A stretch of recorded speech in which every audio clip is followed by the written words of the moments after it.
ఓ పక్కన మిత్రులుగా కలిసుందామంటూ జాగ్రత్తగా వాళ్ళని అవాయిడ్ చేయడం ఎట్లాగో చంద్రబాబు గారికి తెలిసినంతగా మరెవ్వరికీ తెలియదు. ఇది జగమెరిగిన సత్యం. సాయి చెప్పేటువంటి అబద్ధం కాదు. ఇక్కడ సాయి పక్కాగా నిజమే మాట్లాడుతున్నాడు. అది ఆయా పార్టీలను అడిగితే తెలుస్తుంది. కమ్యూనిస్టులు ఏంటి, భారతీయ జనతా పార్టీ ఏంటి, కాంగ్రెస్ పార్టీ ఏంటి, మిత్రపక్షంగా ఉన్న తెలంగాణ రాష్ట్ర సమితి ఏంటి, అందరూ కూడా ఫస్ట్ మనం కలిసి ప్రయాణిస్తామంటారు, ఆ తర్వాత పక్కన పెడతారు.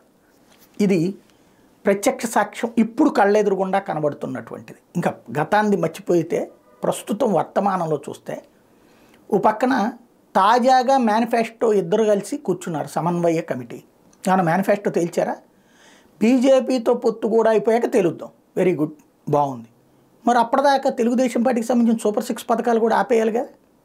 కానీ రోజు పత్రికల అడ్వర్టైజ్మెంట్, ప్రతి తెలుగుదేశం నాయకుడు తన ఇంటి దగ్గర హోర్డింగ్లు, పోస్టర్లు ఏంటవి, బాబు షూరిటీ, బాబు గ్యారంటీ అంటూ సూపర్ 6 పథకాలు అంటే వాళ్ళ మేనిఫెస్టో జనంలోకి తీసుకెళ్ళిపోతున్నారు కదా.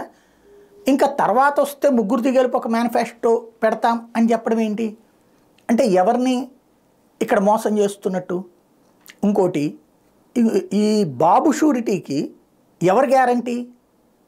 పవన్ గ్యారంటీ. ఎందుకని? ఇప్పుడు ఇదివరకు కూడా 600 హామీలతో కూడినటువంటి మేనిఫెస్టో అసలు వెబ్సైట్లో నుంచినే తీసేశారు. ఇప్పుడు ఆ రోజుల్లో ఏంటి, పవన్ కళ్యాణే నేను బాబు దానికి గ్యారంటీ అని చెప్పారు. ఇప్పుడు అందుకనే నమ్మట్లేదు జనం. ఇప్పుడు కాబట్టి ఇవాళ మళ్ళీ చంద్రబాబు చెప్పే 6 గ్యారంటీలు ఏవైతే ఉన్నాయో వాటికి పవన్ కళ్యాణ్ గ్యారంటీ, చంద్రబాబు చెప్పేటువంటి షూరిటీలకి పవన్ కళ్యాణ్ గ్యారంటీ, లేకపోతే చంద్రబాబు ఇచ్చే గ్యారంటీకి పవన్ షూరిటీ. కానీ అవి చెయ్యలేకపోతే ఏంటి పరిస్థితి? చేయగలుగుతారా? పోనీ 1,25,000 కోట్ల రూపాయలు మినిమం కావాలి. ఇంకొక మ్యాక్సిమం అందరికీ ప్రయోజనం చేకూరిస్తే 1,75,000 కోట్లు అవుతుంది. అంత కట్టగలిగిన పరిస్థితుల్లో రాష్ట్రం ఉందా? ఏడాదికి 1,75,000 కోట్లు, 55,000 కోట్లకే ఒక మొరట భాషలో చెప్పాలంటే నానా సంఖ్యలో నాకుతున్నటువంటి ప్రస్తుత ప్రభుత్వం జగన్ సర్కార్. ఇప్పుడు అంత చేయగలుగుతారా? కానీ చేస్తామని చెప్తున్నారు. ఇంతకుముందు కూడా సంపూర్ణ రుణమాఫీలు ఇవన్నీ అట్లాగే నడిచింది.